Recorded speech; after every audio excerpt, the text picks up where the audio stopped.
Welcome to Oscar Sunday. I'm Austin Johnson. I'm Connor Eyzaguirre. And today we have another Best Picture Showdown. This time it's 1945, the 18th Academy Awards, which saw a pretty dark film called The Lost Weekend. It beat Anchors Away, real piece of shit movie. The Bells of St. Mary's, pretty good. Mildred Pierce, pretty good. And Alfred Hitchcock's Spellbound, pretty good. Spellbound's a movie we did a long time ago on this show. We haven't been back to 1945 since.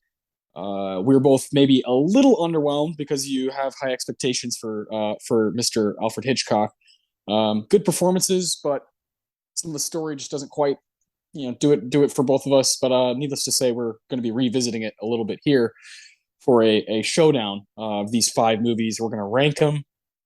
We're going to look at the 18th Academy Awards, look at The Lost Weekend because it won Best Picture, Best Actor in a Lead Role for Ray Milland, Best Director, Billy Wilder, Best Screenplay, Charles Brackett and Billy Wilder. And then it was also nominated for Best Cinematography, Best Film Editing, and Best Scoring of a Dramatic or Comedy Picture. This is back in the day when there were like 35 movies up for score, and we'll have some fun making fun of that yet again. So yeah, we got some stuff to talk about. But right off the bat here, The Lost Weekend, it's a movie neither of us had seen. I want to say about a month ago, after we did Platoon, we were trying to decide what Best Picture movie to tackle next. And we were wanting to go back, like far back. And we were looking kind of at the 30s and the 40s. And this is the one that seemed like it had the most available to us. The Lost Weekend is on Criterion Channel. Spellbound has been on YouTube for about 8 years, the full film. Mildred Pierce we had to rent. The Bells of St. Mary's is on Tubi and the Roku channel, if you have it. And Anchors Away is on HBO Max. Don't know why, because it's really bad. But these are accessible. They're there, they're around. And Mildred Pierce is a movie that we both kind of had on our list for a long time. So what were your initial thoughts with this group as a whole? This is the furthest we've gone back for a Best Picture Showdown. We did Best Years of Our Lives a long time ago now, but we haven't been to the 40s since then for Best Picture Showdown. So what do you think in general of this group? Well, I've certainly, felt more ready to tackle older films. The more we do this show, I feel more comfortable in this zone. And some of these were films I've wanted to see for a long time. Mildred Pierce, Bells of St. Mary's. Anchors Away, I knew about, mostly from the scene where he dances with Jerry the Mouse, which I don't know why the fuck that's in there, but that's for another time. Yeah. But The Lost Weekend sounded very intriguing. And I had recently found it on DVD somewhere. So I was like, I have it, so let's do it. And I looked up what it was about, and it sounded incredibly dark for 1945. And Billy Wilder went there, and I respected that. I respect that big time. He was one of those guys who just, had something to say. He wasn't a conveyor belt director. He wanted his pictures to matter. And you could definitely feel that with The Lost Weekend, not his last win for Best Director. Yeah. Yeah, he has a total of 6 wins at the Oscars, Billy Wilder. He's definitely a household name when it comes to a show like this, including a fucking amazing win, well-deserved for The Apartment, 1960, a movie we did episode 30, I think. It's almost 100 episodes ago now. And, Some Like It Hot, Sabrina, Witness for the Prosecution. He's got some Sunset fucking Boulevard. Like, this guy is a stud, So, yeah, The Lost Weekend was a movie I also was going to watch at some point because of its subject matter and because it's Billy Wilder and because it's Best Picture winner. I was pleasantly surprised that this is not just a middle of the road Best Picture winner. This is a good winner from the 40s, right? And definitely feels like it could last in any era. Feels like it could be a movie from, 60s, 70s, whatever. Obviously, it'd be a little updated, but the subject matter feels timeless, and I love that about it. Well, I mean, with the 40s, a lot of the films were fluff. Pre 60s, a lot of them are anchors away. A lot of them are just meaningless, mindless bullshit. But you have filmmakers who wanted to make their mark, who wanted to tackle taboo subjects like alcoholism. And those are the films that are going to last forever because the timeless quality comes out in that subject matter that we're still dealing with today. Alcoholism didn't go away. People still deal with that shit. People still deal with it the same way. They still have the same demons, the same relationships destroyed. And you can relate to a film like this. And it actually kind of, I imagine, would give people comfort that this is not, this isn't something new. This is a problem people have always had. Yeah, well said. Yeah. I think I was like totally enamored by it as it got going. It didn't take long for you to figure out what the deal was because right away he throws the bottle over the window with the rope, and you're like, oh, this guy's got a problem. And it's kind of a roller coaster ride for the entire hour and 40 minutes. And again, it's on Criterion. I highly suggest people try to check it out if they can. I would love to own this movie, so I'm glad you have it on DVD. I think it's a good one to have on the shelf.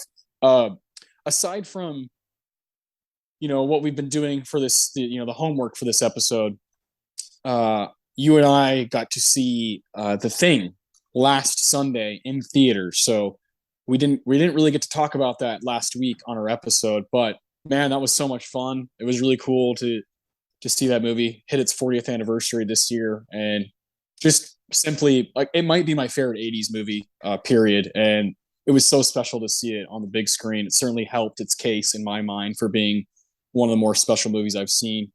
My favorite Carpenter alongside Assault on Precinct 13 for sure. So it was just a really cool day to go to Draft House, and kind of hang out with a good buddy and see a great film. Oh, it was wonderful. It was a fantastic experience. I love being in a crowded house of people who just love Carpenter as much as I do. Because no Joe Schmo off the street is going to go see The Thing on a Sunday night at the Alamo Draft House. This is people who've had this on their calendar for months. People who have been looking forward to this. People who get to just like love Carpenter all together. It's wonderful. And yeah, I think with this viewing, I think I'm finally ready to call The Thing Carpenter's masterpiece. There's been, for me, it's always been like a three-way toss-up between Halloween, Escape from New York, and The Thing. But I think The Thing has taken the crown for me. Yeah, definitely. And I think a lot that has to do with that is, there's been obviously it's a remake of some sort, and it's also had a remake in like 2010. But it's pretty like standalone-ish. Like it just kind of gets to have its own life. And obviously Halloween is like this thing that's gotten messed with so many times. We're in the middle of a reboot right now, where they're working on a trilogy. I think there's something special about The Thing that it feels like it's in its place. It came in 1982 and went, and we just get to kind of love on it as this kind of special gem that could only be made at that time by a guy like Carpenter.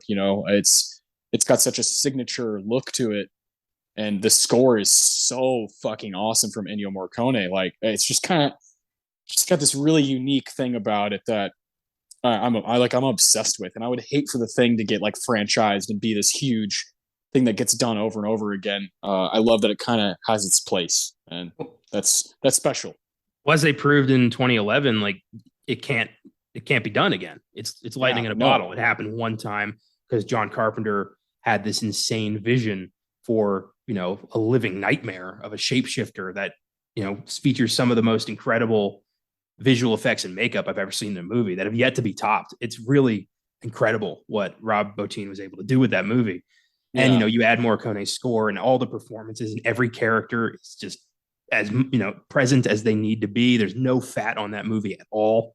It is pure brilliance. The sense of isolation, the paranoia that every time I watch it, I fucking forget who's the thing. Every time I'm like, fuck, who is it? Yeah.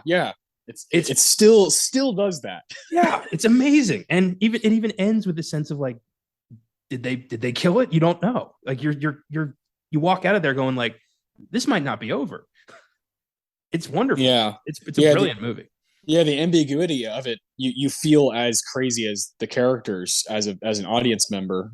So yeah, that was great. But the day after that, that was last Sunday. The day after that, Better Call Saul obviously kicked ass, was incredible, and we got spoiler alert, we got one of the craziest scenes to the end of an episode of TV I've ever seen, where it looks like Gene is going to be on the run, or now, you know, Carol Burnett knows she's like, "You're Saul fucking Goodman," and she's looking at stuff on the computer. It was just such a chilling scene after a very methodical episode that followed Kim mostly, and her ride through Florida over like a 6-year span, and to kind of bring it all around and be like, no, I still know how to give you that cliffhanger thing that Vince Gilligan does. It's just skill. It's just skillful filmmaking, really, at this point, where he's able to do that through a whole episode where you're kind of like, huh, where are we going here? And then he fucking punches you in the face and you're like, damn, he still got it. and I was like, I was enthralled by that episode. I thought it was fucking genius. And I cannot wait for tomorrow to see how this thing ends. That scene, the ending of that episode felt very much like an echo of when Walt and Skyler had their fight, and the knife ended up in Skyler's hands, and Walter's like, what the hell's the matter with you? We're a family.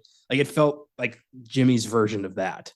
Yeah. And I like that a lot. I loved the scene where, Kim serves him divorce papers and walks outside, and Jesse bums a cigarette off of her, and they're talking. It's like the two sidekicks of both shows, having a moment of like right before, the end of Kim's journey, the beginning of Jesse's. Yeah. And it's so cool. The like fork in the road there.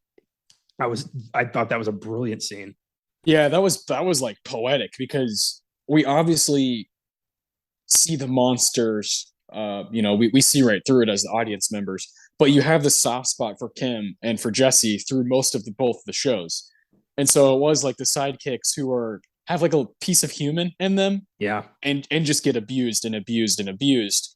They play their part for sure.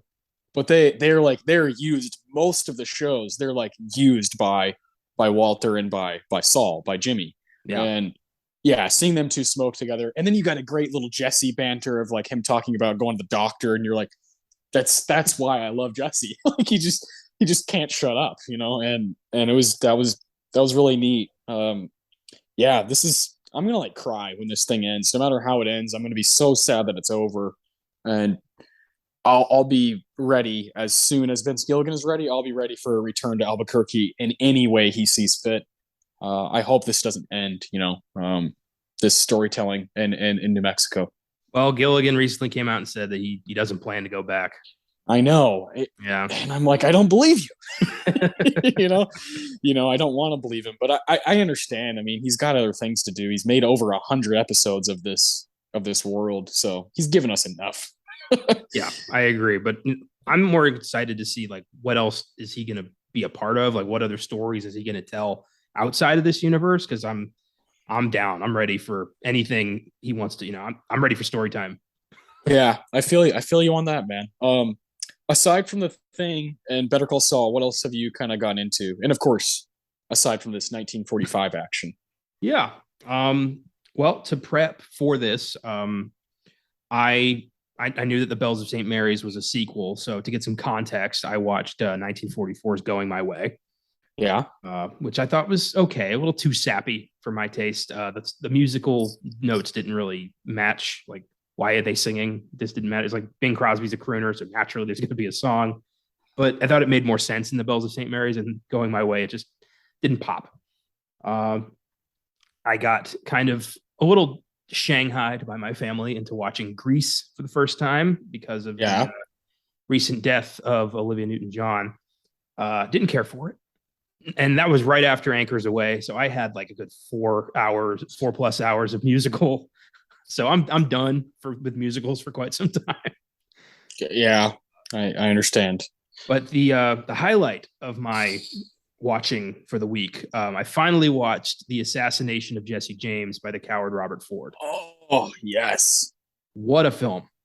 Yeah, it's meaty, but good God, what a movie. The only thing keeping it from a 9 for me was the fact that it was about like almost 3 hours long, and it did not need to be. I feel like we could have trimmed Yeah. some of that big time, but I was enamored by Brad Pitt and Casey Affleck's performance and chemistry. I was like in awe.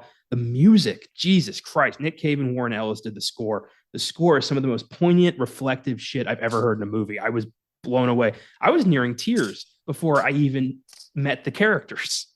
Mm. It was incredible. I was in almost immediately. And what a story. I mean, the story of Jesse James has become, American legend that so few people know the facts of the story. And the truth is, he was a fucking monster who Yeah. was shot in the back by a coward. And this movie really addresses that. Jesse James is never made to be a hero or a good man. He's a monster. And the man who killed him is not a hero either. He's, just a slightly cowardly monster. I was very impressed. I really enjoyed this movie. And I wish I'd watched it before we did our top 5 Brad Pitt. I think if I thought about it more, that movie might have been in there. Yeah, we didn't really mention that one. That one certainly is close, right? And Casey, I mean, good night. Yeah. He's fantastic. I really wish that one would have been up for Best Picture, because if that movie and Zodiac would have been up, we would have had There Will Be Blood, No Country for Old Men, Assassination of Jesse James, Zodiac, and whatever the fuck else. And it would have been like the most badass masculine fucking group of all time. That was the year of the self-reflective neo-Western returned. Like, Yeah. by far. And but Jesse James was up for supporting actor and cinematography, so we could definitely do it down the road as it's a standalone episode. And I would Yeah, I'd be down for sure. Yeah, I think it's quite underrated and hasn't got the love it deserves over the years. Well, And go ahead. No, you go ahead. All right. I was gonna say, like, the supporting cast as well. Yes. Sam Rockwell, Mary Louise Parker, Paul Schneider, Sam Shepard, Jeremy Renner, like Sam Elliott. Yeah. It was fucking awesome. So yeah. Ted Levine had a bit part. Like, it was cool. Yeah. Just one of those that got lost. I feel like if it came out at a different time, maybe it could have been this big fucking deal. So, yeah, that's a good one. I'm shocked we didn't really. I feel like we didn't mention that one at all last week, and shame on me, because that's some of Brad Pitt's best stuff. I don't think it would take a spot ever in mine, just because again, those are like such firm favorites. Me too, probably, but it would have been an honorable mention at least. Yeah, like I think it's right behind Snatch. It's right in that mix of, like, I mean, Brad's just got so many. You can't really help it. Yeah, that's cool. I like that. That's your highlight. I don't have anything that I watched that was that cool. Well, actually, let me rephrase that. Not quite as cool, like, but there is something that's close, and that's kind of been talked about recently, and that's Prey from Hulu, the new Predator movie. This is my second favorite Predator movie. Like, it's not even close. I love, obviously, the original, but there's something about this one, how grounded it is, how serious it is. And the representation that it brings is so unique and so badass. And just, I hate to be this guy, but like what we're capable of doing with a character like Predator now, visually, is fucking incredible. And my God, did did that alien look badass?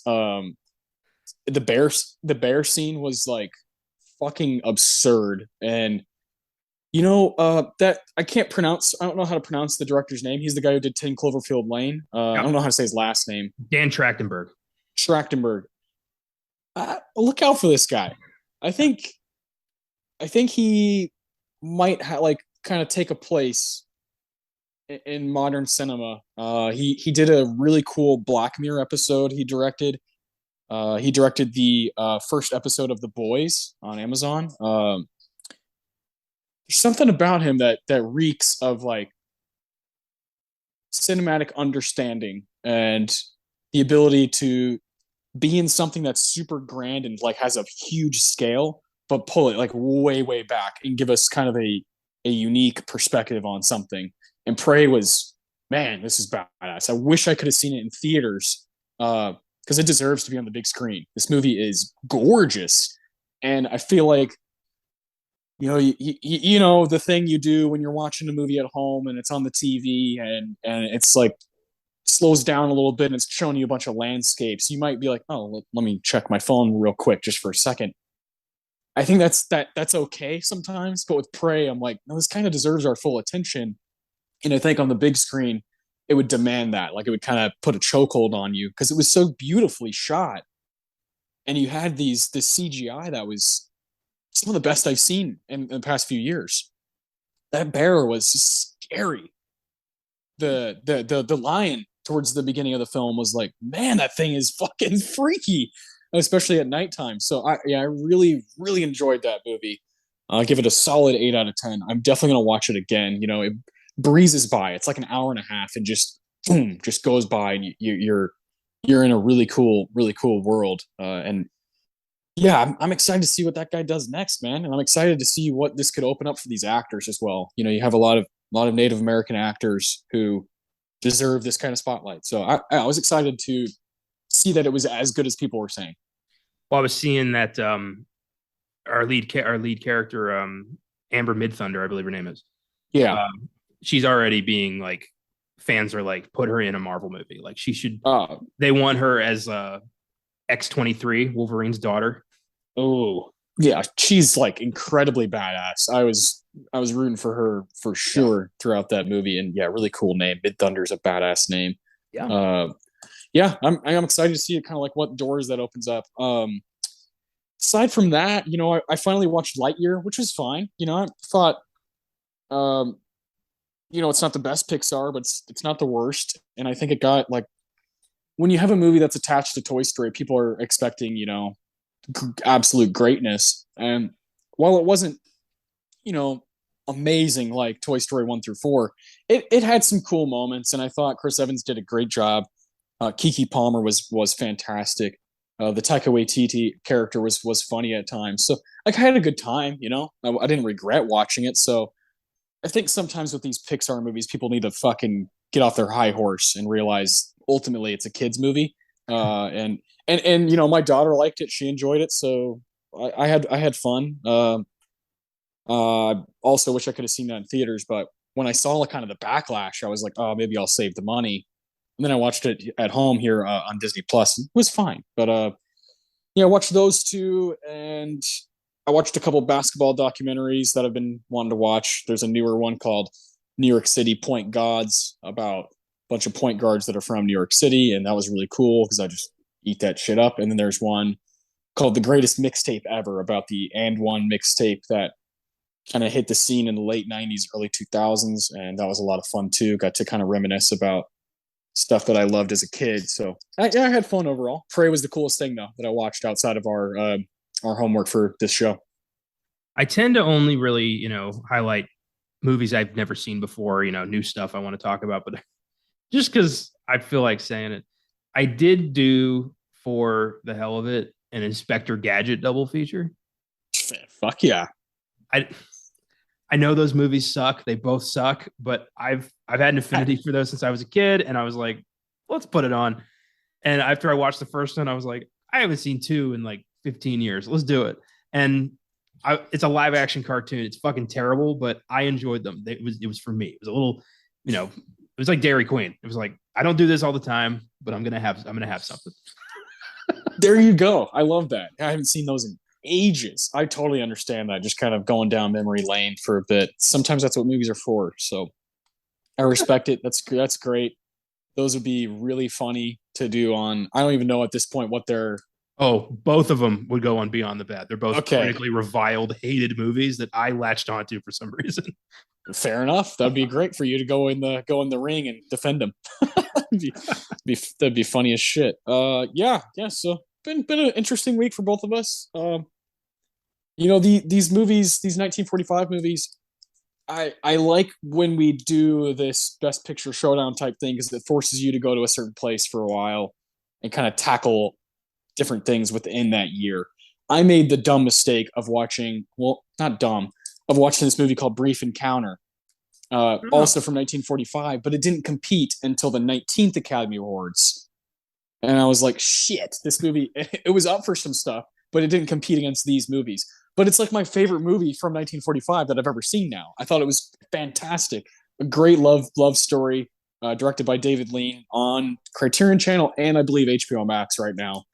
I thought that movie was awesome. And I was like, oh, cool. I'll have some ammo to talk about how it should take Anchors Away spot, but no, it didn't compete until the 19th Academy Awards. So whatever, still a good movie. I enjoyed it. I gave it a 9 out of 10. And I it's my favorite, one of my favorite 40s movies I've seen now. So that was cool. But this group is going to be interesting to talk about. I think we're going to agree on some things here. I think we're, going to have close rankings. But I think there'll be, there's always the question of where the kind of the, we're usually the same at the back. We're like, yeah, especially these old ceremonies. But then at the front, it's kind of interesting to see which one we side with. So I want to do these rankings right after we do the awards for Lost Weekend. I want to go ahead and dive into Lost Weekend, give it some love, talk about what we really care about it, and then we'll go straight into the rankings, and then we'll talk more about the ceremony. So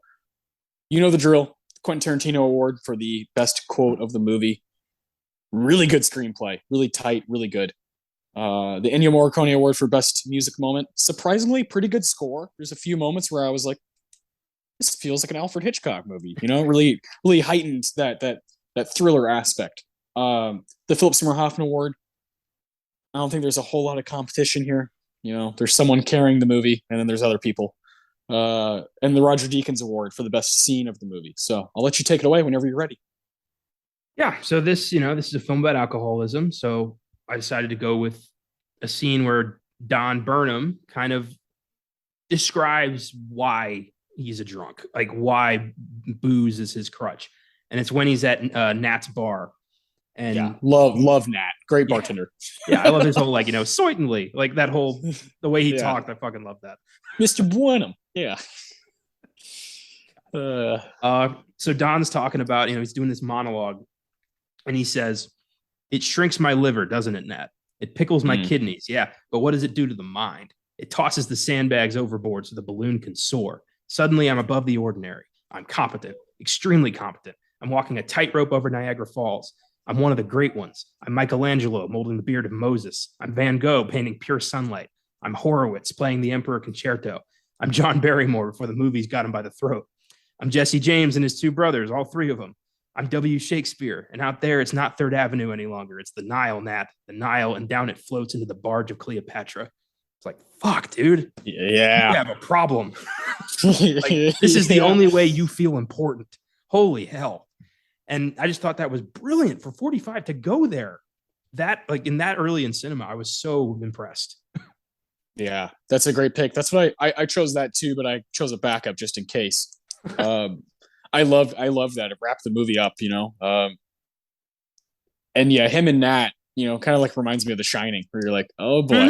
I don't think that's an accident. I'm sure Kubrick was watching this when he was trying to think, I got a drunk. How do I frame him? Yeah, so good. A good bartender and solo attendee scene is always great. Where it's just mano y mano. What are we doing this for? It's well, you're the one pouring the drinks, so whose fault is this really? I've always loved that kind of psychological side to it. But my backup was the last lines of the movie. Don says, "Out there in the great big concrete jungle, I wonder how many others are out there like me. Poor guys on fire with thirst. Such comical figures to the rest of the world as they stagger blindly towards another binge, another bender, another spree." And then it says the end, You're like, oh my God. I love how it ends with you're not even sure if he's probably going to fall off the wagon again. There's no certainty that he's gotten over anything. Because that's how it is. 100%. There's it's so hard to kick it. And I like that the movie doesn't just try to wrap it up in a bow. It's no, this shit's going to be hard. And it's going to plague him the rest of his life. Yeah. Brilliant. God, it's so good. I also really like the Don says, just give me another drink. And Nat says, Mr. Burnham, it's the morning. Don says, that's when you need it most, in the morning. Haven't you learned that yet? At night, this stuff's a drink. In the morning, it's medicine. God damn. Rationalization from a straight up junkie right there. Yeah. It's so committed. Don's just a committed committed character. The Ennio Morricone Award. I had a few moments here that I kind of just was jotting down. I was writing in my notes on my phone. I was like, oh, that was cool. That was cool. Because these old scores, it's hard to we're much more inclined to know what it's called and exactly what it is and what kind of piece of history it is. If it's a big John Williams score, one of those guys, or a Hans Zimmer score from like the past 20 years. So this is tougher to pick because you really got to feel it. That first time you watch it, you really got to feel something. So what'd you go with here? I went with, it was right after when Don ends up alone in the apartment for the first time. And he just goes nuts looking for any kind of booze, looking for a bottle he might have hid at one point. And the music sounded so much like actual spiraling. Like the music felt like I'm watching a man lose control. And I am. And I was very impressed with that because I've never, it just felt perfect for the scene. And later on, it happens again. Anytime he has no booze in immediate sight and he's looking for it, he gets more frantic and the music gets more frantic. And you're just watching him spiral. It's great. Yeah, brilliant stuff. I know exactly what you're talking about. Oh God, I love that. I love the setting of the apartment. Billy Wilder is so good at setting the stage for stuff like that. Obviously, the apartment. So good at kind of just capturing someone's everyday life and what the kind of the details, the point A to point B moments are of a person's life. And obviously, with this one, it's scary and it's dark, and the score reflects that very well. It's composer is Miklos Rosa. I don't know quite how you say it, but we've talked about him before on our episode for Spellbound because he also did that score. So was also a Oscar winner for that movie. I love that what you said about Wilder and how he kind of captures, the essence of everyday life. Because so few filmmakers did that back then. Everything was so operatic and dramatic and over the top, and movies about, Jesus Christ and presidents. But you had filmmakers like this who were just making a movie about a guy and his battle with alcoholism, or another guy, having to give his apartment to his boss so he could bang his secretary. Like little things that were more relatable than stories about, Spartacus. And I respect that big time. I love that. Without these guys, you wouldn't have filmmakers like, Paul Thomas Anderson and the Coen brothers doing the same thing. Yeah, talking about and Vince Gilligan, Better Call Saul is like all about the space between the notes, like what actually happened during that time when you hear this and see that, what happened in between. Like that's the most interesting stuff. I've always been more interested in the journey than the destination. Like always been that way. And that's from rest in peace. One of my favorite basketball players of all time, Bill Russell. He just passed away. One of his biggest quotes was never ever forget the destination. Never forget that it's the reason you got there is because of the journey. Never forget why you got there. And I've always loved that. He's like all about enjoying the journey, and I've always kind of adopted that as my own. And especially with storytelling in movies, it's like if you're not having fun for that runtime, what the fuck are you doing? If you're waiting for a finale the whole time, yeah, why watch 60 episodes of this shit? Yeah, like it's about that journey, about falling in love with someone's storytelling. And the last weekend, certainly Billy Wilder has certainly done that for me like multiple times now. And at first my head was kind of turned. Now I'm like, okay, this guy's a genius. Yeah, I agree, man. 100%. For me, he won me over immediately with Sunset Boulevard. Yeah, Sunset, The Apartment, and Lost Weekend is like, come on. That's a great trio of movies. Some Like It Hot, this guy's a freak. My Ennio goes to a really, really specific moment. Really, it gets weird. The music almost feels like a sci-fi movie where it's kind of droning in and out. And it's one of my favorite moments of the movie because our guy Don is trying.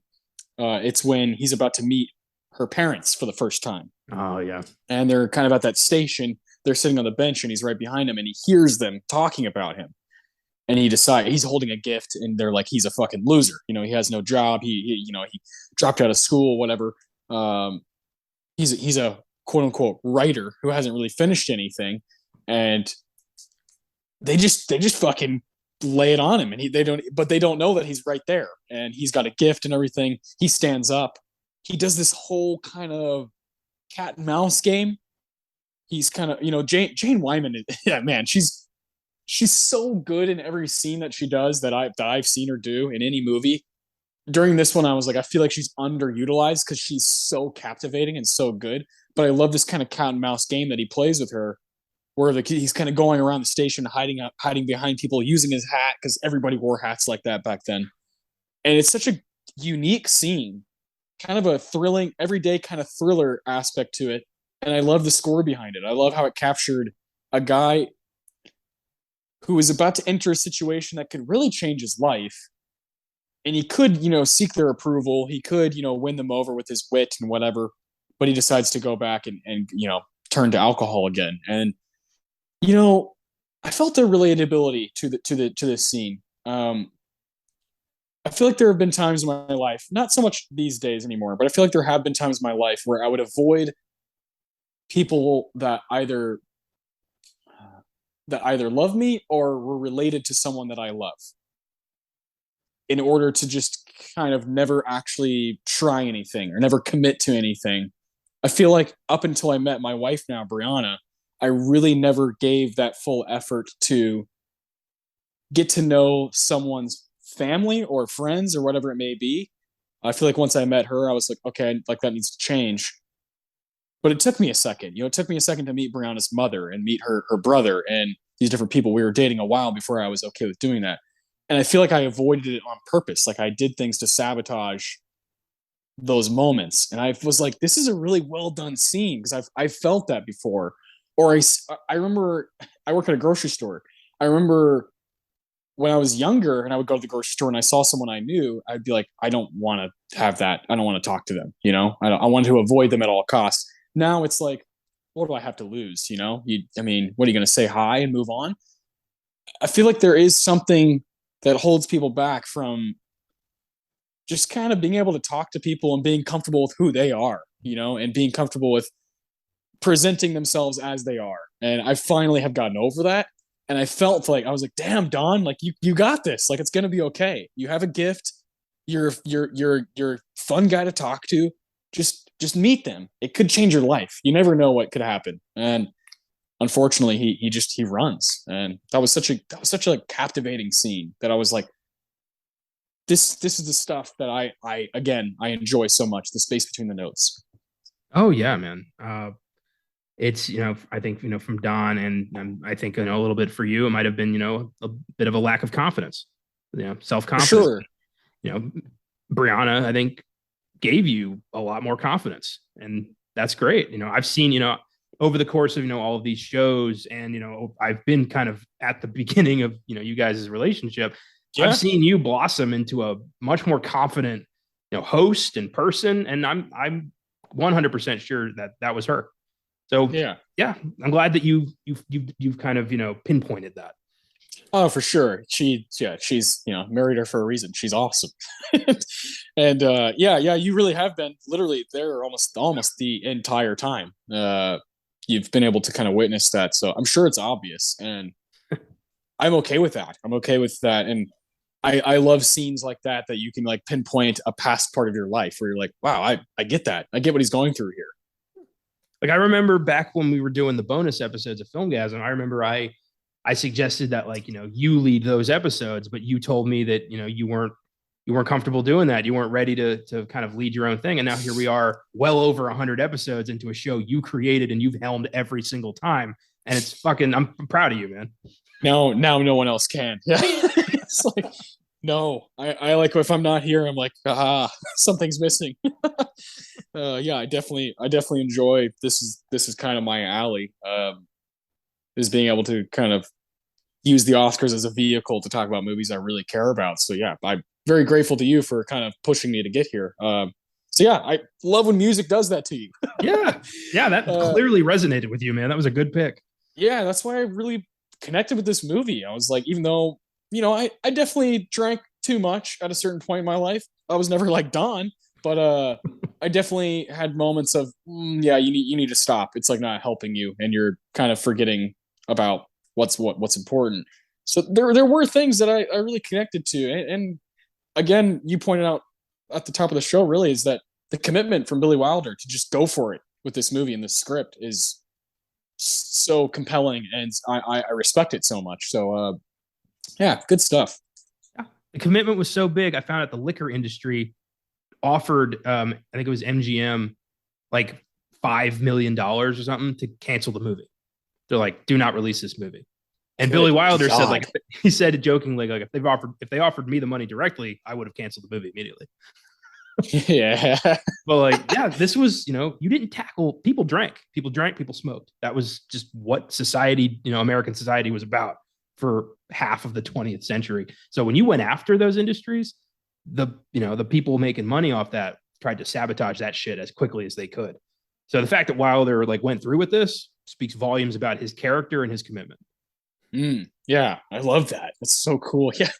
Yeah, we really went for it there for about 60 years. Americans just fucking throwing the glass back and puffing away all goddamn day. So it's really crazy. That's why these film noir and all this stuff uses that stuff so well. Using alcohol in bars and the smoke all over the screen is always a fascinating touch. Philip Seymour Hoffman Award for the best performance of the movie. I mean, do you think there's competition here? There really isn't. This is Ray Milland's movie. Yeah. And this was kind of it for him. Like he wasn't able to parlay this into much of a big career. He did a lot of B movies, a lot of like shitty sci-fi movies. He was the bad guy in Dial M for Murder, which I knew him from. But other than that, it was just kind of like one and done, which is a shame. I read that his he didn't even give a speech. He just walked up, got his Oscar, and walked off. Yeah. I think he was a very like maybe nervous, kind of self-contained man who just was like all about the performance, but didn't want any of the celebrity, which I get. There's a lot of that today. But he is lights out amazing in this movie. He really is. Yeah. He's in his late 30s when this movie comes out, and like that's his one nomination and one win for him. It's very rare that someone does that, get all 1 and 1. Yeah. Yeah. You just wonder. You wonder what could have happened if he got to string together some stuff. He like you said, he went up there and just kind of accepted it real quick, and Joan Crawford wasn't even there at the ceremony to accept hers. She was sick apparently. Well, then she waited till she heard she won, and she got the press in her hotel room, and she was like, "Here I am, a winner." Like, yeah, a strange woman she was. Extremely. Yeah, great performance though in Mildred Pierce. So yeah, it is like a really unique best actor win and best actress win. These two people, complete opposite of opposite ends of the spectrum. But yeah, he is lights out. Ray does a wonderful job in this movie, and it was kind of, I think, something that held me back from watching it for so long was, this is my fault. It doesn't have Gregory Peck in it. Doesn't have Humphrey Bogart in it. Doesn't have one of those guys from the 40s that you're like, I have to see everything they do. Yeah, and that's shame on me. It's up to the movie, not so much the stars in it. And this taught me that lesson once again, that you just never know. I love Jane Wyman. Everything I've seen her in so far, I've been sold, and I think she's incredible. So I was able to appreciate her, but also find a new love for this guy that has one of the most unique Oscar wins I've ever witnessed. It's interesting that you don't have that kind of approach to more modern films. You just like, oh no, for it. But back then you're like, I need an anchor. Yeah, for 30s, 40s, 50s, it's usually, is it Brando? Is it Humphrey? Is it Hepburn? It's that's just how it is, because so many of them have fucked me over. and really, anchors away Gene Kelly and Frank Sinatra, recipe for, oh yeah, fuck that movie. So really, it's not up to the stars. It's up to so much more that goes into a movie. But I'm definitely not like that these days. With movies that are modern, I much more care about who's behind it, what are the intentions. A movie like Prey is, I like the guy who made the movie, and I love the Predator movies. They all have a kind of a soft spot in my heart, and I really like what they do with the cast, so I'm going to check it out. Is that kind of a thing. No one's really in that movie. It's not, Leo's not fucking in it. Yeah. So yeah, it's much different these days. Probably just because the generation I've grown up in, and I've found my niches. But I'm still working on it with these old movies. I'm still working on it. Well, that's good. I'm glad you're working on it because yeah, there's so many gems out there that have actors who might be amazing superstars that we just don't know about. Because when I told like my grandparents follow this show because we do a lot of older movies that they've seen, and when I told them we were doing The Lost Weekend, my grandma lit up. She's like, "Oh, Ray Milland, that movie's incredible," and I'm like, "Oh, okay." And I didn't know who this guy was, and I looked into him, and I'm like, "Okay, this is going to be interesting." Yeah, so that's cool. That's cool. Yeah, it's neat. I can dig that. Now we're a part of that conversation, so that's pretty cool. I'm totally down with that. I do want to see this movie that he's in, The Uninvited from 1944. Just looks kind of like up our alley. Got decent ratings, decent scores, and whatnot. And he I don't know, he's the lead in it as well. So I'm just kind of curious. It's a year before, and it's a horror mystery fantasy movie is what it says. So I'm down to see that one. Yeah, absolutely. Oscar nominee for best cinematography. Yep. Exactly. Yeah. So yeah, I'm curious about that one now. I'll probably try to check it out. It's got a really cool poster. The Uninvited is a great fucking title for a movie. So I'm down to keep looking at his stuff, even though he's not. Yeah, again, not Gregory Peck. Yeah, he's definitely the PSH winner. It's not really close. Love you, Jane Wyman, but this was his in the bag pretty much from the get go. I actually think second place might be whoever plays the bartender, Nat. He's really good. I was kind of shocked that he was, that actor didn't need to like really go for it, but he's going for it. Howard Da Silva. That's Nat. Howard Da Silva. Yeah, I like it. And I do like Philip Terry, the guy who plays his brother, Wick. Yeah. Wick was funny at times. I felt he was just so fucking done. You can tell he'd been trying for so long to help his brother, and at this point, he's just like, "Fuck it." He's either in or he's out. I'm done, and that sucks. But it's hard to help somebody who doesn't want help. Yeah. God, man. The brother who's got Don's like sleeping on that weird like futon in the living room. Yeah, just hiding bottles. I love when he's just complaining. It's like, I have nothing. I'm only here because of my brother's goodwill, and that's fucking running out. Yeah, right there. Even he knows. Yeah, he's like, I'm fucking worthless and I'm an asshole. So why do you even want to date me? God. Oh, geez. And Jane Wyman's like, because there's something there under the core, It's like, okay. Wishful thinking. She's really chasing that initial scene from getting their coats. She's like chasing that feeling over and over and over. It ain't happening, Yeah. Romance is her alcohol. Yeah. That's a good way of putting it. They're both dealing with an addiction. The Roger Deakins Award, best scene of the movie. I have something really specific, and I'm curious to hear what you got because I feel like this movie strings together really well. There's not really like a weak point or a lull. No. Got a lot of crazy stuff going on, so I had to kind of pinpoint an exact moment. I had pretty much an exact moment too because I was shocked and a little freaked out. It's when Don ends up in the drunk ward. Oh yeah, great stuff. And he's laying there, and the guy across from him just starts screaming at the top of his lungs. And Don wakes up terrified, and he sits there and like just kind of stares as the orderlies try to pull this guy out, and he doesn't stop screaming. And I'm like, this is 1945. Yeah, I didn't know you could do that. Like you could show this kind of torture, like this mental anguish in a movie this old, and it really kind of marks for me the beginning of Don thinking like, I don't want to be the screamer. Like, I don't want that to happen to me. And he starts like the seeds of actual change get planted there. And it's just so frightening. The guy who's screaming fucking commits. That was not a, casual, like I'm getting paid for the day scream. That was people are going to remember me for this movie scream. Yeah. That's well put. Yeah. He's not, yeah. You can tell he worked on that. He worked on that scream for days and was like, all right, I fucking got it.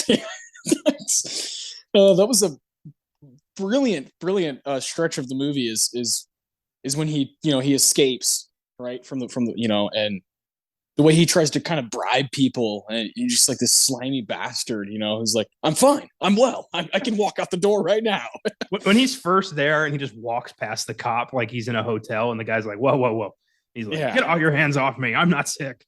The guy's like, no, you are, buddy. Yeah, you're here for a reason. I love the conversation with the doctor who's like, this is what you people do. You come in here, you act like things are okay, you act like you don't have a problem when really you got a huge problem, and you don't end up here. Yeah. You'll be back in a week's time. You always come back. Like everyone comes back. It's, oh my God. Sad. So sad. And yeah, just the bodies of grown ass men, just lined up in these little twin beds. Oh God, what a frightening moment of the movie. Yeah, it's he's faced with it's like Scrooge meeting the ghost of Christmas Future. Like, this is what you will become if you continue on this road. And Don has to face the facts of like, Jesus Christ, I knew I was a loser, but God damn, look at that guy. Yeah, at least it's not that bad. Which is another thing that people with an addiction will do. They'll be like, it could be worse. They'll always kind of point out, yeah, I might be scrounging and, trying to steal liquor from people and steal money and steal purse from a poor old lady at a restaurant, but I'm not the crier, I'm not the screamer, like, always trying to validate. One of my favorite scenes that I had a hard time not picking is that initial meeting of Helen and Don. That was great. I also thought the banter between the coat guy and him was like from a Seinfeld episode. I was like, this is fucking hilarious. Yeah. He's like, this one says 417. You'll have to wait for all the others to come out. Oh, and he's like, you've been very helpful. Yeah. And then just stands around right in front of him, pacing for the remainder of the show. Yeah. I thought it was brilliant. I was like, that's George Costanza right there, and yeah, I was expecting him to yell like, we live in a society. Yeah. Oh geez. And Helen, when she comes out and you're like, oh man, Jane Wyman, she's stunning, and we haven't really explained this, but a lot of this is flashback, right? He's explaining what he's gonna write in his novel, The Bottle. He's explaining how his novel is gonna go. So there's a lot of jumping back and forth that's really seamless. And I never was like, wait, where are we? It was really well told, back and forth with the flashback and current. I love that scene. I think it's a great kind of beginning of a tragic love story. But there's that specific moment closer to the end of the movie when he sees the bat kill the mouse in the wall. That was my favorite moment of the movie. And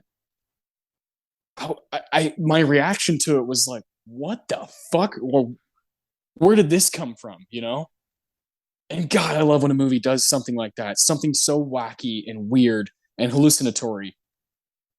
Just really shows how fucking whacked out his mind is, that he's seeing this happen right in front of him.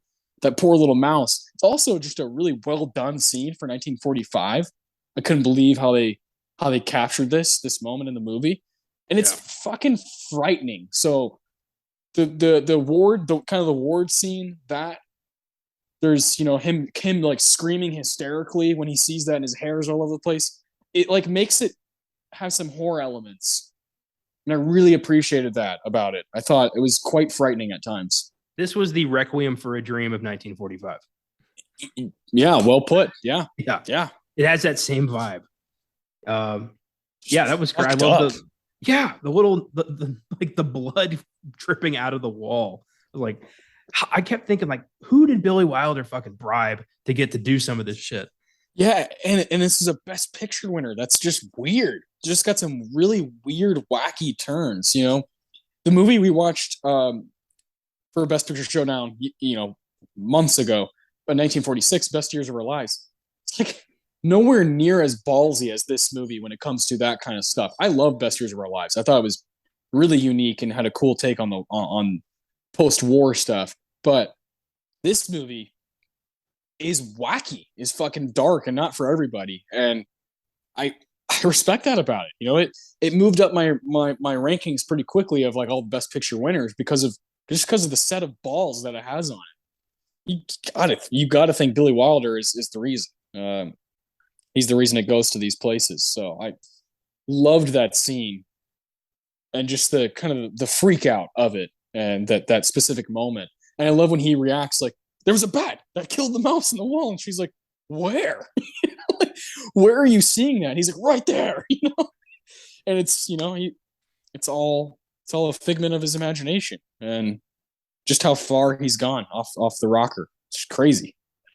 It is, yeah. It's nice seeing the progression and in a realistic way of like, he's his own worst enemy and he's doing this to himself.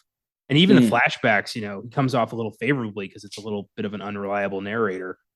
Yeah, yeah. I mean, the way he's, Helen falls in love with him. I love when he just throws the umbrella. It's like, catch. Yeah. She's like, you're the rudest man I've ever met. Like, let's go out. It's like, what? I love when he walks up to her and he's like, I'm terribly sorry, and picks the umbrella back up. And then he drops the liquor on the pavement. And like, that's obviously got to be a sign for her to be like, I'm going to start walking the other way. But then he says, what kind of party is it that you're going to? And she's like, a cocktail party. And he's like, can I still come? After he just said he had to go uptown to go see his friend. She's like, sure. Like, God damn it, Helen. You're addicted to romance. Yeah, bit of an enabler there. Even later when his brother tries to cover up the empty bottle by saying he's the drunk. Oh. And I love John walks in just like lit off his ass and is like, come on, Wick, look at us. Who's she going to believe is the drunk? Yeah. My shirt's not even buttoned all the way. I'm fucking... The scene with the gun is also brilliant. It's a brilliant scene when she's trying to, oh, can I borrow your jacket? Oh, can I borrow your hat? Oh, da, da, da. She finally races to the restroom where the gun is in the sink. And he's like, there's nothing you can do. It's already begun. Like, it's just really good stuff. I'm not going to forget this movie, it's got a lot of like points in the movie that you can go right to, and you're in the hands of a great filmmaker. Yeah, you're not wrong. Ooh. Yeah. Tough stuff. I really think, you own this movie. This is a movie I'm definitely going to try to buy. I really think on, a couple more viewings, I will have it pretty high on my winners list. So let's go ahead and do our rankings of these movies. Let's go ahead and talk about where exactly we both have it. Because there's another heater from this group that I can't wait to talk about. Number 5 is clearly the same for both of us. This movie sucks so bad, and it's really just a waste of time. You had texted me and said that you're not even going to write a review for it because it'd just be a waste of time. And that's Anchors Away. That's that Gene Kelly and Frank Sinatra musical that is like 2 hours and 15 minutes and has no business even being made. This is the worst kind of 40s movie. Worst. Yeah, absolutely. I don't understand why so many musicals of that time are about like some kind of, somebody getting a job as an actor or like starting some kind of review show. Like they're all the same fucking movie. And I've really started to hate Gene Kelly. Just his face, his fucking tap dance. I can't stand it anymore. I'm over it. I'm done with Gene Kelly. I liked him in Inherit the Wind because he was just, second fiddle to Spencer Tracy, which was great. But Anchors Away has no plot. Shit just keeps happening. It's obnoxious. It's annoying. It's irritating. It's way too fucking long. And I watched it with my family thinking it would be a fun thing. And my grandmother, who loves musicals, hated every second of this. In fact, I'm pretty sure they forced me to watch Grease because of that, because I kind of forced them to watch that. Okay. Yeah. So we're even now. But I've learned my lesson going forward. That sounds like torture for me. 4 hours of 2 movies I just don't care for. I've been thinking in rhythm for the past 2 hours. Yeah, I totally understand. Boy, this movie I will never ever watch a second of again. It might be, might be the worst movie we've ever talked about on this podcast. Yeah, Fanny be damned. It's been replaced. Yeah, I think Anchors Away, Fanny. After that, I would have to really, really look at it. But those two stand in a different place of Yeah. just shit. So Why are Tom and Jerry in this movie? I don't know. And I was like, am I supposed to be having fun right now, or what am I? How am I supposed to feel from this? And I was so checked out half the time. I don't even know what to tell you what the story was. There wasn't anything. It was just they get off a boat and suddenly shit just keeps happening to them. And I read that it was supposed to be there was supposed to be Mickey Mouse in the dancing scene with Jerry, but Walt Disney said no, he wouldn't let them have Mickey Mouse. And I bet he watched like some dailies and was like, "This is shit. I don't want my name on this." Yeah, and it wouldn't have helped or anything for us. It still would have been shitty, and you just be like, "Oh, Mickey," Yeah. instead of Jerry. I would have just asked, "Why is Mickey Mouse in this movie?" That's all that would have changed. Yeah, Ugh. yeah. This belongs. Like, just it should stay in the 40s. There's movies that should live on. This one needs to stay where it was. Movies like Yeah. this are the reason that a lot of people say they don't like old movies. And I get it. If you're watching just shit like this, I would never touch anything before the 90s. I get it. Yeah, I kind of do too. I have some friends who are around our age in their 20s who they love movies, and I understand that they do. And anytime I talk about something, yeah, really pre 1970, they're like, "Nah, that sounds corny or cheesy or whatever." And I'm like, that hurts.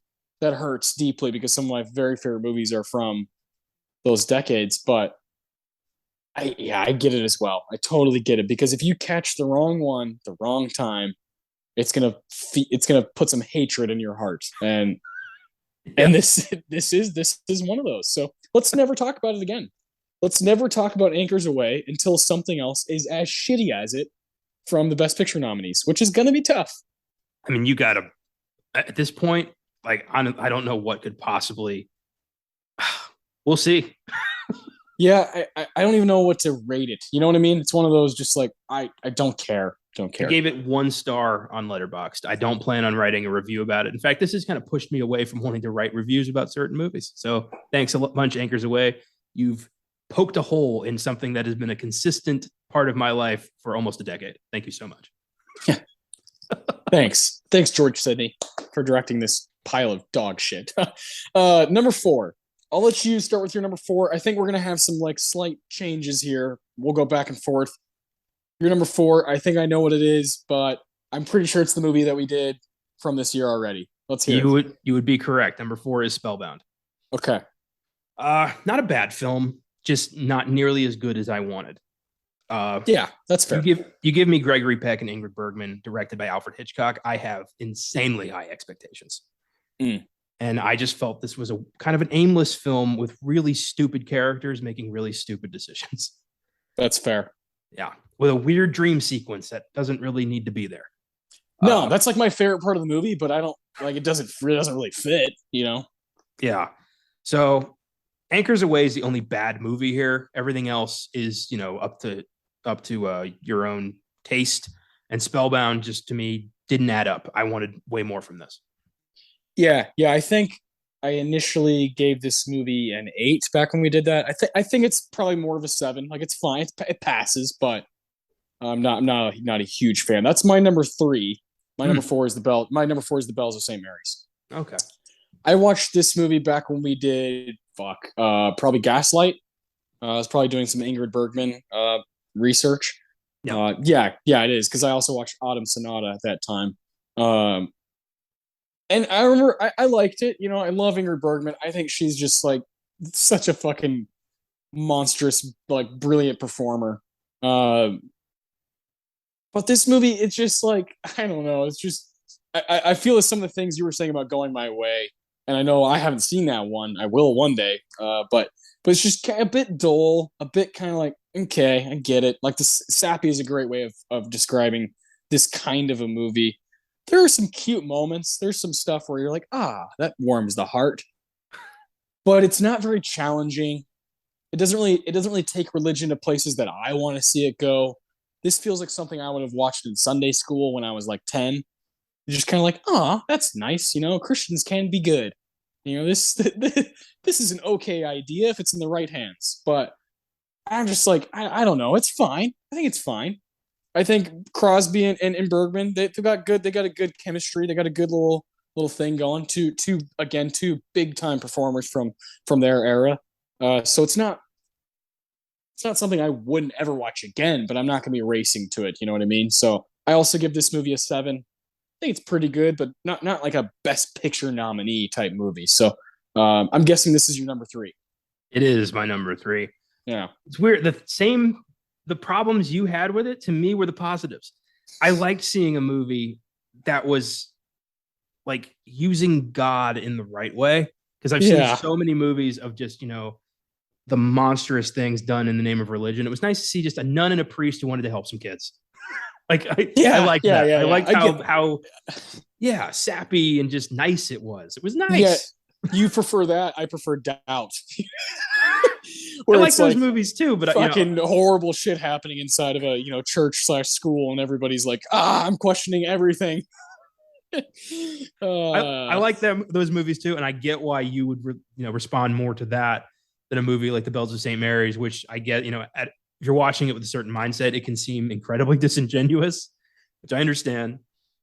But Crosby and Bergman together worked for me. I liked the idea of just like this miser who they kind of trick into thinking he's dying so they can get the building, which is pretty underhanded. Yeah. I like that scene where you think he got hit by a car and then he's like, I'm fine. I thought that was funny. So I don't know, something about this one just worked for me. It was like a little bit better than Going My Way, which I gave a 7. I gave this one an 8. And I thought it was charming. So I'm gonna hold on to that. There you go. That's good. I'm glad it's a sequel that you liked more, than the original. And that's history right there. It's the first sequel to ever be nominated for Best Picture. That does not happen. Sequels don't get that kind of a love, especially one like this. That's Going My Way, a winner, and then Bells of St. Mary's a nominee. Like that's an interesting piece of history for the Oscars. Well, and back then, you barely even had sequels. You had like Son of Kong and Bride of Frankenstein. You didn't have like a movie like Going My Way was not going to get a follow up. So, just the rarity of it is kind of neat. The novelty. Yeah, Bing Crosby was like, let's go again. Yeah. Okay, so Anchor's Way 5 for both of us. Spellbound's your 4, my 3. Bells of St. Mary's is your 3, my 4. Yeah. Okay, so number 2 and number 1. Here we go. What do you got? Okay. My number 2 is The Lost Weekend. Okay. Yeah. Okay. It's a great movie. We talked about how awesome a movie it is, how it's a trailblazer, how it's important to so many people probably. And it's lights out, and I'm glad it won. I don't want to take that away. I'm glad it won. It's one of the few films of this era that I feel like truly does deserve the win. Okay. I just really, really, really liked Mildred Pierce. Yeah, me too, man. Mildred Pierce kicks ass. It's my number 2. Lost Weekend's my number 1. But this is one of those years where I'm like, I'm glad we have these two. I'm really glad we have these. In my opinion, stack them up against almost any Best Picture category, and they have a seat at the table. Yeah, that's for sure. I love when we have like a head to head 1v1 kind of deal here. And yeah, Mildred Pierce is such a cool movie. It's not at all what I thought it was going to be. Same. Yeah, I love a nice noir. It's so nice to just get lost in a whodunit. And Joan Crawford, Jesus Christ, what a powerhouse. Dude, fucking hell, man. This is quickly like one of the quickest Best Actress wins that's become like, this is one I'm going to remember and talk about forever. Yeah. And I don't think I've ever hated a movie character more than I've hated her daughter. Holy shit. Vida, conniving bitch. You're going to give your mother shit because she works at a restaurant supporting your lavish ass lifestyle, you fucking sponge of a human being. Oh my God. Yeah, you thought Saoirse Ronan was annoying in Lady Bird. The book has been rewritten, my friends. Yeah, the slate has been wiped clean. I have a whole new person to hate. My God. I've never hated a teenage character as much as this one. Never. What the fuck? I mean, and then what does she do? She bangs her stepdad. Like, what the fuck, man? Oh, and the stepdad, fuck you, Yeah, you they're know? both trying to hurt Mildred. Why? Mildred does nothing but help people the whole goddamn movie. She does nothing but support her family, be good to her friends, pay people back. She's a good person, and everyone around her either wants to fuck her or fuck her over. I don't like what. Oh, it's the fact that it got this far into my head tells me that like this is a great movie. Yeah, and a great performance from Anne Blythe. She knocks it out of the park and is nominated for it, and she's incredible. This is a actor's movie. This is a clinic being put on by so many people. Jack Carson is great. Zachary Scott is great. Eve Arden is great. Anne Blythe, and of course Joan Crawford. Just what a fucking brilliant performer. Obviously, she's got some demons that we could always talk about. I want to do this movie as its own episode to really dive into Joan Crawford one day. Well, yeah, this is. I get paid on Monday, and I plan on buying the Criterion edition of this, so I'm gonna have it. So we will do Yeah, it's one of those where I remember when we watched Charge of the Sierra Madre and the red shoes in those movies after when we did the Hamlet episode for 1948, we were like, we'll see you down the road. Like, that's exactly how I feel about Mildred Pierce. Exactly how I feel. Yeah, man, I was enamored. It made me want to read the book. Yeah, they're polar opposites. Yeah, they're polar opposites, but the writer of the book sent a message to the director being like, "Well done," or no, he sent a message to Joan saying, "You brought her to life in a way nobody else could have done. Thank you." I'm like, oh, fuck. So, and it's been remade a lot. It's one of those classic stories that's been redone a whole bunch of times, but this was the first. And yeah, I kind of want to see the other versions, see how it stacks up, see if they were a little closer to the novel, or if they did their own thing, or if Vita is a little bit redeemable, even a little bit more. Yeah. I mean, I'm curious. I definitely have always wanted to see that mini series from like about 10 years ago with Kate Winslet. Yeah. Believe, yeah, that's an HBO show. So I've always wanted to see that. It's got Guy Pearce, Evan Rachel Wood. So it's an interesting cast, and I would love to check it out. Evan Rachel Wood, of course, plays, the bitch that we're talking about. So what I am curious about though is if you read the book, I know we both have like interesting thoughts about adapting. Is it going to be one of those where you're like, man, what if they would have stayed true to it, and it could have been an even better movie? I don't know. Here's the thing with that. I've noticed this about me. I only seem to care about that if I read the book before I see the movie. If I see the movie first and then I read the book, it doesn't bother me in the slightest. You're like, I don't give a fuck. Yeah, because that Joan Crawford is Mildred in your mind now. Like, there's you can't really take that away. Like when I watched Ready Player One, I was like, this is an awesome movie. I enjoy this. And then a couple of years later, I read the book. Vastly different. The characters are all pretty different. It's a lot more grown up. The challenges aren't even the same. And I was like, this is still pretty good. I was like, I have the book and I have the movie. So if I just reverse it, I don't have any problem. Okay, I can dig that. I like that. That's really interesting. That's why Kubrick's Shining has never bothered me, because I saw that years before I read. Yeah.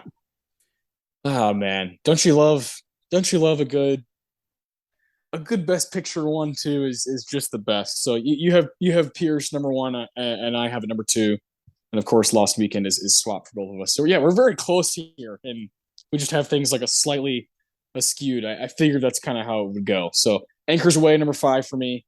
Bells of St. Mary's number 4. Spellbound number 3. Mildred Pierce number 2. Lost Weekend number 1. For you, it's Anchors Away.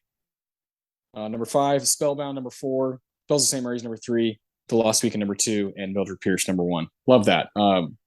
It's an interesting group. It's not great, but it's solid. It's really holding on to those top 2 movies. Like they need them. So are these Mildred Pierce and Lost Weekend, are they both 8s for you? Did one of them reach up to a 9? Mildred Pierce, maybe? They're both 8s, but they both have potential to go up. Yeah, I know exactly what you mean. I went ahead and I'd say Anchors Away is like a I don't even know, a 2, a 1. I don't know. Bells of St. Mary's a 7, Spellbound 7, Mildred Pierce 8, Lost Weekend 9. I love The Lost Weekend. I'm so glad we got to do it. This is one of those things where you and I talk almost every single day about movies in some capacity. And I still remember because these moments matter to me. Again, the like little things, how you get to that destination. I remember texting and picking this movie and just being committed right away. And look where we are now. Like it actually was good. It paid off.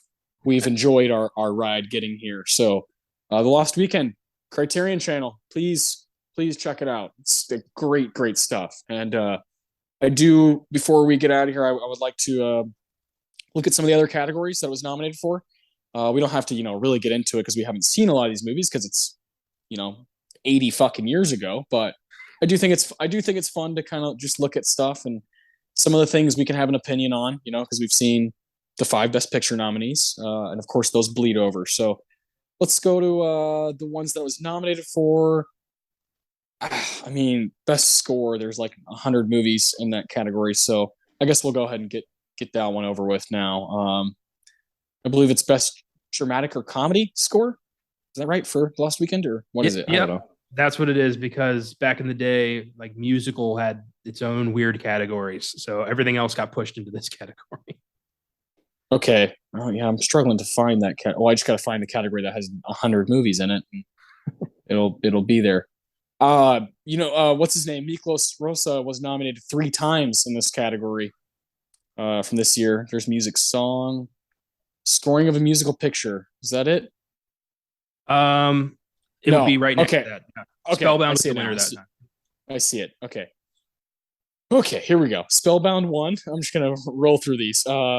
The nominees are The Bells of St. Mary's, Brewster's Millions, Captain Kidd, The Enchanted Cottage, Flame of Barbary Coast, G.I. Honeymoon, G.I. Joe. What the fuck? What is that?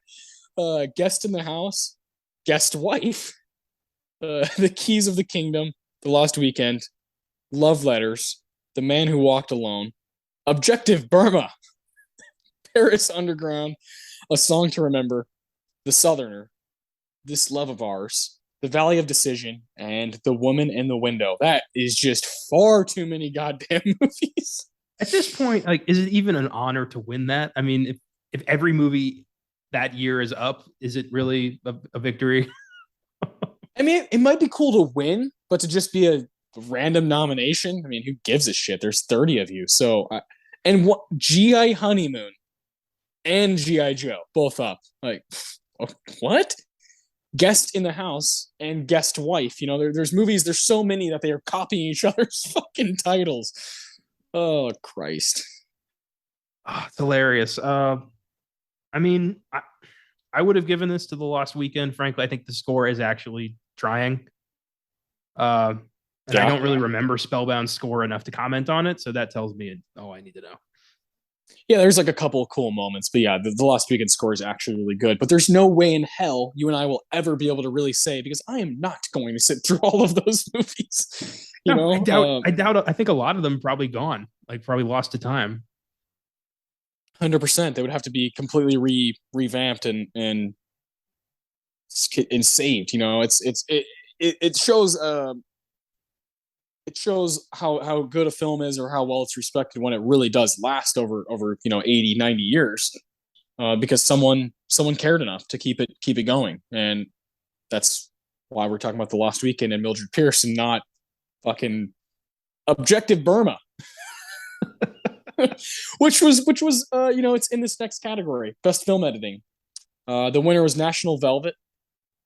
I think that's a movie about a horse, like a horse that races. I feel like I've seen that movie, and it's like categorized as a sports movie, and I'm like, I don't know. The Bells of St. Mary's, The Lost Weekend, Objective Burma, and A Song to Remember are the other nominees. I don't know. I mean, if we're going between The Lost Weekend and Bells of St. Mary's, I guess The Lost Weekend. I don't know. Yeah, I mean, like you said earlier that it seems so seamless. So I think the way this film's edited is significant. So that tells me give it its due. And you were Yeah. right. National Velvet is about a horse. Okay. Yeah, I know I've seen something about that movie before. Don't know why. Probably because I can't stop reading about and talking about this shit. Best cinematography, black and white. The winner is The Picture of Dorian Gray. The nominees are The Keys of the Kingdom, The Lost Weekend, Mildred Pierce, and Spellbound. So we have three here that we can talk about. I think I'd go with Mildred Pierce on this one. I would as well. Yeah. I love the way that movie's filmed. It's just, it feels so bleak, but also like kind of happy because Mildred's so convinced that like everything's going swimmingly. I don't know. It just, I like the vibe of that movie big time. There's something about how Joan Crawford's face is filmed in that movie, where the shadows, the black and white, it's like ominous, but also, yeah, like you said, kind of gives you this hope. To this hardworking woman. I don't know. There's some really good moments that'll stick with me as far as just the way it was shot. Really, right from the get go, when we first see the murder, kind of things going down, and you're like, man, this is tense. The way it's shot at night, also black and white, just really high level filmmaking there. So I definitely go Mildred Pierce. Yeah, as would I. I just keep thinking about Wally, that poor simp who almost got like arrested for the murder because Mildred tried to pin it on him. Yeah, I mean, I don't know, that was Wally. I kept going back and forth on Wally, but ultimately at the end of the movie, I was like, I like Wally. Yeah, he's an interesting character. I was just like, dude, like, stop trying. Like, give up. She's not going to sleep with you. Yeah. There's that specifically that one time where he goes over to her house or whatever, and I was like, dog, this is a lost cause. You have no chance. And the way she was rejecting him was quite funny, actually. Well, he also sounded so much like Humphrey Bogart that I would close my eyes and imagine it was him. And that was delightful. What's a big idea? See, why are you leading a man on like that? That's well put. I think a lot of people are going for the Bogart. At this time, they're like, how can I copy that man? He was incredible. Screenplay. These are the categories that The Lost Weekend won. Obviously, we've talked about Best Picture. We'll talk about screenplay, director, and best actor lead role. Screenplay goes to Lost Weekend, Charles Brackett, Billy Wilder. The nominees: G.I. Joe, the fuck, Mildred Pierce, Pride of the Marines, and A Tree Grows in Brooklyn. A Tree Grows in Brooklyn sounds like a drama A24 movie that would come out now. I just want to point out real quick, this has nothing to do with the G.I. Joe toy, not yet. Like, G.I. Joe the toy came out after the war, I'm sure, based on the army, the soldiers. This movie, G.I. Joe, was a term for just like the average soldier. Yeah, so yeah. It's still, to us, it seems ridiculous because it's like G.I. Joe up for a bunch of Oscars. Correct. It's funny now. Back then, not very funny. Yeah. But, so we got two movies we can talk about here. They're both great. I don't know. I think I'd ultimately. This is tough. I think I ultimately might go Mildred Pierce here. Surprisingly, I love The Lost Weekend screenplay, but Mildred Pierce is doing something with like a bunch of different characters, and The Lost Weekend's a lot of monologue, a lot of like inner thought. I do like when a screenplay is bouncing off different characters, and it does a damn good job, all the way up until the end. So I think I'd go Mildred Pierce here. I would go Lost Weekend. Okay. I do like the singular focus on Don and his problem and how he kind of has to, figure it out for himself. And I think the monologues are great. And I also got to take into account that the screenplay of Mildred Pierce was not particularly well adapted. Okay. Yeah. So Lost Weekend, I've heard, is pretty close. So that's a factor for adapted screenplay for me. Even if I haven't read the source material, I still got to take that into account. That's totally fair. Totally understand that. I wonder what's harder, or I guess you're much more of a writer than I am. What's harder, to do a singular like individual type story, or is it easier to have more characters that you have to kind of keep up with? It is so much easier to write one person Yeah. because if you forget a couple people, you lose sight of that by the time you're well into the manuscript. You got to backtrack so hard. You got to figure out like, how do I put these guys back in? And I've done that before. I've had to cut whole characters because I forgot to include them in the third act and I didn't have any place for them now. And that sucks. So I haven't written a screenplay, but I've written a few novels, and I don't know if I'm sure it's similar, the process. Depends on who you are, I guess. But I've always found it way easier to write like just a singular focused character journey. Okay. Yeah, that makes sense. That character better be good though. That yes, one. exactly. It better be amazing. It better be your best work. Yeah. Yeah. So yeah, I get that. Which is a great way to bleed into best actor in a lead role. The winner is Ray Milland for Lost Weekend. Other nominees are Bing Crosby, Bells of St. Mary's, Gene Kelly for Anchors Away. God damn. Gregory Peck for The Keys of the Kingdom, and Cornell Wilde for A Song to Remember. I mean, this is not really a competition. I know. I mean, how could anybody have defeated Gene Kelly for Anchors Away? Yeah, I mean, the guy got robbed. Who did he blow to get there? Jesus Christ. Fucking Gene Kelly. I don't have a lot of respect for Gene Kelly. I really don't. Neither do I. This is the guy that Singing in the Rain and American in Paris, and just feels like he doesn't have like a whole lot of range. Well, this is the guy who bullied Debbie Reynolds to the point where her feet were bleeding, and he still made her keep dancing. And Fred Astaire is the guy who's, is like, young lady, why are you crying? And she was like, I can't dance. And he's like, well, let me show you a thing or two. And Fred Astaire taught her how to dance, so Gene Kelly wouldn't fucking hurt her anymore. Yeah, and Fred Astaire is the fucking man. So yeah. Yeah. Nothing but love for Fred Astaire. Gene Kelly can rot in hell. Yeah, what sucks is Gene Kelly gets one nomination for his entire career, and it's this fucking movie, Anchors Away. But he won an honorary award 6 years later in appreciation of his versatility as an actor, singer, director, and dancer. My ass. Versatility. Yeah. Just because he can tap dance his way into people's hearts does not make him a great actor. Yeah, and it says specifically for his brilliant, hold on, that's a big word for him, brilliant achievements in the art of choreography on film. Neat. Cool. I mean, there's about 1,000 other people I feel like I can name that deserve an honorary award over that guy. So if you're a Gene Kelly fan, I'm really sorry, but obviously we're not fans here. You're a Gene Kelly fan. You are willing to let a lot of dark shit slip. So whatever. This was Ray Milland's Oscar Lose. He was incredible. I'm glad he won. Yeah, I feel the exact same way. Directing.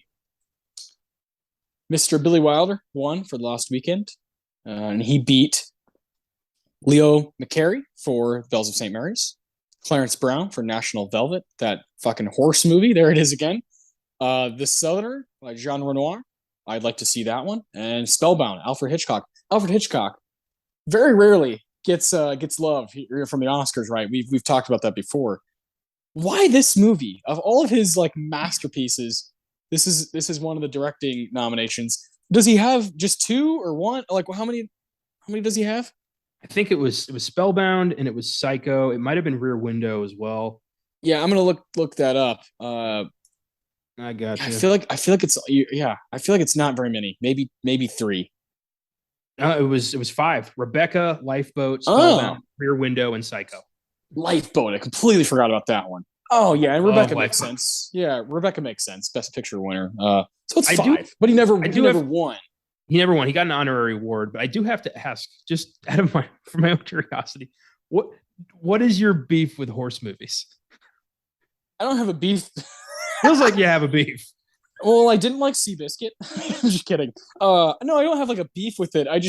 It's annoying when a movie gets stuck in my head that I don't want there. And National Velvet is one of those movies that I guess I just got to see it. It's like that annoying song that gets stuck in your head and you're like, I don't know why it's there. I feel like National Velvet is there and I haven't even fucking seen it. and one day I'm going to watch it and it's going to be tainted because I'm going to be like, fuck this movie before I even started. So, but I mean, it's got a lot of stuff here, National Velvet. It's up for directing and a bunch of other shit. So, cinematography and acting stuff. So like maybe I should check it out one day. Well, yeah, Hitchcock definitely got overlooked for most of his films, but it's a solid 5 that he was nominated for. Yeah, I think what I got hung up on was he never got a win, like a directing win, and that's just fucking bonkers, right? So that's what I definitely got hung up on. He should have for Lifeboat. I mean, that entire film takes place in a fucking lifeboat. Like, there's nowhere else in that movie. He had to work with, water. He had to work with a cramped, irritated cast. It's like, that's an impressive bit of filmmaking. Like, that should have been his win. Yeah. But yeah, Billy Wilder, again, his to lose. And I thought he did wonders with The Lost Weekend. Yeah, and it feels like, this category. I'm always curious when a movie's up for Best Picture, but not up for Best Director. I've always thought that's interesting. So like, here's National Velvet up for Best Director, Best Directing, and The Southerner. But it's not, Mildred Pierce is not here. I'm always curious about that. And of course, Anchors Away is not here. Thank God. I wonder if National Velvet and The Southerner would affect us more than maybe definitely Anchors Away. I would fucking hope. And I wonder how it stacks up against Mildred Pierce and The Lost Weekend. So do I. But I've also learned not to take Best Picture nominations, particularly all that seriously in this era, as we learned with Dr. Dolittle, how bribes and blackmail factor into this shit very much back then. That's the only explanation for how Anchors Away can end up in there. So I don't know. For me, it's more of it's less of a, I shouldn't care as much, because that's fair for the worst movies, because I know they're only there because some asshole paid the right people. Didn't earn shit. Yeah. Which is again why it's a nice surprise to get Mildred Pierce and Lost Weekend out of this episode. Yeah, exactly. But I am curious about The Southerner, especially. What is this? Jean Renoir. It's also got Zachary Scott, which is the guy who plays Monty in Mildred Pierce. Oh, okay. Cotton farm in Texas in the early 40s. Oh boy. I love Texan movies, so I'm in. This gives me a Shane vibe. I don't know. Yeah, ever since we did Shane, I've heard other people talk about it, and they're like, "That movie kicks ass," and I'm like, "Did I miss something completely?" Because I thought it was very average. Yeah, you didn't miss anything. You're just listening to a lot of people brag about a movie other people told them was great. Probably. I just sometimes I feel like I love rewatching things just to give it another chance or to kind of just see. I like solidifying my feelings about something for sure. So it was nice to revisit Spellbound and The Bells of St. Mary's to be like, these are good, these are fine, but I don't love them. I can't wait to revisit Mildred Pierce and Lost Weekend one day. I can't wait to go back to those. Again, Mildred Pierce will be on our schedule at some point in the future. Don't know exactly when, but it will be revisited. That was a movie that clearly impacted both of us, and I would love to talk about it in depth. And I would love to give myself an excuse to go into Jerome Crawford's, pretty wild catalog and wild life. Yeah, absolutely. I saw Mommy Dearest is streaming on Hulu right now, and I'm very tempted to watch that just to see. Yeah. I've heard some bad shit about that movie, but I've also heard Faye Dunaway kills it as Joan Crawford. So maybe I'll check that out. Yeah, there's Faye Dunaway, someone who we've both talked about with high praise on this show before. I think you gave her the PSH when we did Chinatown. I did, if I'm not mistaken. I went Jackie Jack, and you went with Faye. These days, I would probably go with Mr. Houston as Noah Cross, because that's just some of the craziest shit ever. But yeah, for another day. I do love that idea of someone like Faye, a queen of her era, playing another queen of the screen of an era before her. I've always been into that, and we both probably should cross that one off the list. Yeah, I have it in our potentials list for Beyond the Bad, because it is considered a dud. Yeah, which I'm all for. I'm all down to just kind of check out that disaster. Yeah. It opens like really weird floodgates of things in your mind, and you start getting on the internet, looking at different things and reading stories about it. So it could be one of those kind of gateway type movies where you just start reading about all kinds of nonsense, and I love those. Man, this is fun. I love doing these showdowns, man. You just get to kind of lay it out on the table and talk shit about, a movie, find movies that you really like, and get to kind of, look at a whole year, a whole ceremony. It's a lot of fun. Uh, let's see. On Wednesday, this is great. When I saw this on the schedule one day, I was kind of just like fucking around looking at our schedule. We all have access to it on our Google Docs. Me, Connor, Caleb, Josh, Colton, Christian. Now a bunch of us have access to the schedule, and I always am looking at it, trying to kind of just see what's going on. And I saw episode of 202 of Filmgasm on this Wednesday is Honey, I Shrunk the Kids. Fuck yeah, this is the kind of shit we should be doing. Yeah, I wanted to fully embrace the randomness of, this giant ass list of genre films I've compiled called the Book of Filmgasm. So we're laying into that big time probably for the rest of the year and well into 2023, I would imagine. And it's going to be just random shit. I don't know what it's going to be. It's going to, could it be some French horror film? Could it be a classic? Could it be Rick Moranis shrinking his kids? I don't know. But this week it's Honey, I Shrunk the Kids. Yeah, we're gonna find the fuck out. Yeah, it's great, man. I watched that movie so many times as a kid, so I'll definitely be listening. I'm excited for that. I'm also excited for the Beyond the Bad episode because this is a fascinating movie that I've like never heard on a podcast before. Reefer Madness, episode 33 of Beyond the Bad. Fucking crazy. Yeah, we're tackling a propaganda movie by the government to try to trick people into thinking weed was going to make you go insane and kill people. So the short one's like an hour and 8 minutes, and it's available to stream everywhere because it's public domain. But it's one of the most ridiculous, insensitive, stupid movies of all time, and we're excited to just lay into it. Yeah, it's at this point, especially in this day and age, it's just comical, just really, really funny. I honestly, if I were on that episode, it would go too long because I have so many thoughts about it, and I've talked about it with so many of my friends. It's just silly shit, silly Ronald Reagan era shit. It's just fun to make fun of, This was the 30s. No, yeah, but that's his bag. His bag was in the 80s to start the war on drugs, and yeah, I'm sure in the 30s he was watching this like, you know what? That's a pretty good idea. I bet weed is bad for you there. I'm gonna bring those commercials back. Yeah, where there's the big red X and the weed leaf in the middle. It's not cocaine or heroin. It's the weed. That's the problem. Yeah. So good. I love it. Yeah. So this is like a piece of American history. It's fascinating stuff. And then next week on this show, we'll be tackling a movie neither of us have ever seen from 1978. It's Coming Home with Jane Fonda, John Voight, Bruce Dern. Really cool cast. Some big time wins at the 51st Academy Awards. So I'm super excited. I've always wanted to see this movie. This is kind of a different approach we're taking. It's definitely a drama, a very Oscar-y type movie. I like doing those every now and again. Fucking sue me. This is this part of the reason I wanted to start this show was to have a lane to talk about movies like this that have great actors playing dramatic roles. And I'm excited. Never seen it, so I can't wait. Yeah, it's been on my list for quite some time too.